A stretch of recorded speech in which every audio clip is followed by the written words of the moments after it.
পবিত্র রমজান মাসে যুদ্ধবিরতি চুক্তি লঙ্ঘন করে দখলদার ইসরায়েলের গাজায় চালানো নির্বিচারে হামলায় গত দুদিনে অন্তত ৯৭০ জনের প্রাণহানি ঘটেছে। বুধবার গাজার ক্ষমতাসীন গোষ্ঠী হামাস নিয়ন্ত্রিত স্বাস্থ্য মন্ত্রণালয়ের পরিসংখ্যানে ইসরায়েলি হামলায় প্রাণহানির এই তথ্য জানানো হয়েছে। এতে বলা হয়েছে, যুদ্ধবিধ্বস্ত গাজা উপত্যকায় ইসরায়েলের নির্বিচারে হামলায় গত ৪৮ ঘন্টায় ৯৭০ জন ফিলিস্তিনি নিহত হয়েছে। গাজার স্বাস্থ্য মন্ত্রণালয় বলছে, সোমবার স্থানীয় সময় দুপুর পর্যন্ত গাজা উপত্যকায় ইসরায়েলি যুদ্ধে প্রাণহানির সংখ্যা ৪৮,৫৭৭ জনে পৌঁছেছে।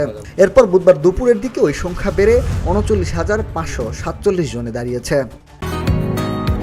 বসুন্ধরা, উত্তরা, বনশ্রী, কুড়িল ও বাড্ডা সহ রাজধানীর বিভিন্ন স্থানে অভিজাত ও অত্যাধুনিক মানের ফ্ল্যাট কেনার এক নির্ভরযোগ্য প্রতিষ্ঠান প্লেজেন্ট প্রপার্টিজ লিমিটেড। তাই আপনার স্বপ্নের আবাসনের জন্য আজই যোগাযোগ করুন। Pleasant properties limited, where destiny matches eventually.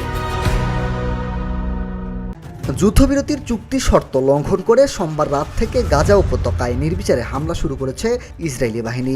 গত জানুয়ারিতে শুরু হওয়া এই ভঙ্গুর চুক্তির পর এটাই সবচেয়ে প্রাণঘাতী ইসরায়েলি হামলা বলে জানিয়েছে হামাস নিয়ন্ত্রিত স্বাস্থ্য মন্ত্রণালয়।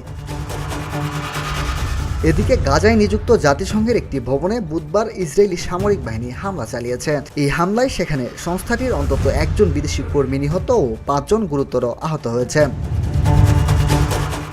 গাজায় হামলা চালিয়ে শতাধিক মানুষ হত্যার পর নেতানিয়াহু বলছেন, এটি কেবল শুরু। মঙ্গলবার বেইত লাহিয়া, রাফা, নুসিরাত ও আল মাওয়াসিতে যে বিমান হামলা হয়েছে তা গাজাবাসীকে বড় ধরনের অস্থিরতার মধ্যে ঠেলে দিয়েছে। হাসপাতালগুলো আবারও হতাহতে ছেয়ে গেছে। মিনহাজুল ইসলাম, ভিওডি বাংলা।